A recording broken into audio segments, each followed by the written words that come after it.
അപ്പോൾ നമ്മൾ കഴിഞ്ഞ വീഡിയോയിൽ ഓൾട്ടർനേറ്റ് ഫംഗ്ഷനിൽ ഓപ്പൺ ഡ്രെയിനിൽ 10 മെഗാഹെർട്സ് എങ്ങനെ ചെയ്യുന്നതെന്നാണ് നമ്മൾ നോക്കിയത്. ഈ വീഡിയോയിൽ നമ്മൾ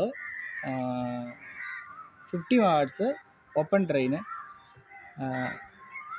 എങ്ങനെ ചെയ്യുന്നത് നോക്കാം.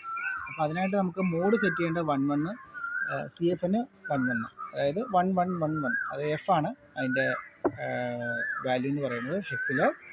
അതിനായിട്ട് ബിറ്റ് ഫീൽഡ് ആദ്യം ക്ലിയർ ചെയ്യുക. GPIO A -RO CRL bitwise and equal to tilde bracket open 0x F left shift 0 bracket close semicolon. ഇത്രയും കൊടുത്താൽ ബിറ്റ് ഫീൽഡ് ക്ലിയർ ആണ്.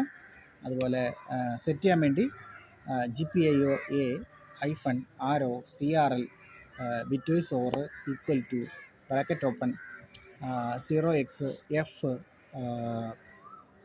ലെഫ്റ്റ് ഷിഫ്റ്റ് 0 ബ്രാക്കറ്റ് ക്ലോസ് ചെയ്യുക, സെമിക്കോളൻ കൊടുക്കുക. ഇത്രയും കൊടുത്തു കഴിഞ്ഞാൽ നമുക്ക് നമുക്കൊരു പിന്നിനെ ഓൾട്ടർനേറ്റ് ഫംഗ്ഷനിൽ ഓപ്പൺ ഡ്രെയിനായിട്ട് സെറ്റ് ചെയ്യാൻ പറ്റും. അപ്പോൾ അടുത്ത വീഡിയോയിൽ നമുക്ക് ഈ ഓരോ പിന്നിലും, അതായത് ഓരോ പിന്നിൻ്റെയും കാര്യങ്ങൾ ഞാൻ പറയാം. അതായത് ഓരോ പിന്നിൻ്റെ എന്തൊക്കെ ഓപ്ഷൻസാണ് ഓൾട്ടർനേറ്റ് ഫംഗ്ഷനിലുള്ളതെന്ന് ഞാൻ പറയാം.